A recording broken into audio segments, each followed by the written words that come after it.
Name's Stephen Withers. I've been moved up to Scotland 30 years ago from Cornwall, and I bought West Royston Farm, which is 460 acres, the other side of Jedburgh. About 10 years ago, I was coming up for 60. We had a few problems. My wife hurt her back. She did a lot of sheep work before, and I sort of had various choices. I didn't know quite what to do. I had choices: get rid of the sheep, take on another shepherd, to take somebody on to run it. So I thought about getting a partner in this just to run the sheep enterprise. And that's how Neil came into the business.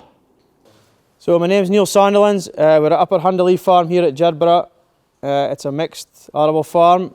We run 60 suckler cows, 450 acres arable, but I'm in charge of the sheep side of the business. There's 1,900 breeding ewes and 600 ewe hogs. This opportunity came to me just by chance, really. Previously I'd worked for Stephen for a number of years, and I'd gotten to the stage where I felt I needed to further my career, so I left and went self-employed for a while. And then Stephen came to me and offered me this chance of a partnership, and it's just went from strength to strength really since we started. And I think it's one of the best things I've ever done. You know, the farm's continued to expand. Every year it's expanded. If it hadn't been for Neil, I would have just stagnated, I would have think. The main benefits have been the fact that I've been allowed to basically run the farm as my own. I've built the sheep up. We started off with 600 breeding sheep, and there's now 1,900. Also, it's been a chance to build up a bit of capital in a business, because I started off with zero, and now I've got quite a good share, I would say. I would 100% recommend this type of agreement to other farmers. You've got arable farms down in Berwickshire, really need some livestock on it. Give somebody a chance to get on and do it. You know, to me, it's the best thing ever. My capital's growing. There has to be a huge amount of trust. Stephen's stood back and let me do as I wanted to do. I changed the breed of the sheep, and we put on more. I found grazing elsewhere and up the numbers, and Stephen's backed me every time. Top tips.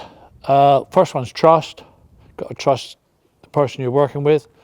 You've got to stand back and let them get on with it. It's no good keep interfering. Getting the bank to lend us money has been a struggle at times. I mean, I would never have been able to borrow money without Stephen's backing. Well, when I went into the partnership, all I put in was my time. Stephen put all the funds in, all the sheep, all the equipment that went with the sheep and handling system and everything, and all I put in was my time for the first 12 months.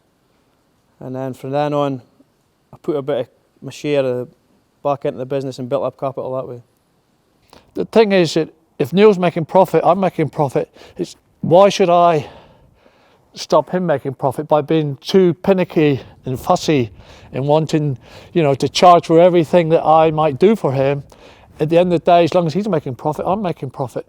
And it's just a different mindset, really. The whole thing is integrated within the farm, though. We rotate the grassland with arable, rotate cattle with the grassland, with the sheep on the grassland. So the whole thing rotates. It's just run as one big farm, but the sheep enterprise, and every cost which is involved with the sheep is charged to the sheep enterprise, and obviously any sales the sheep make. And that has a separate set of accounts. At the end of the year, we're on a 50-50 split at the moment, and we draw money out for living and costs, just as any normal business, any partnership would do.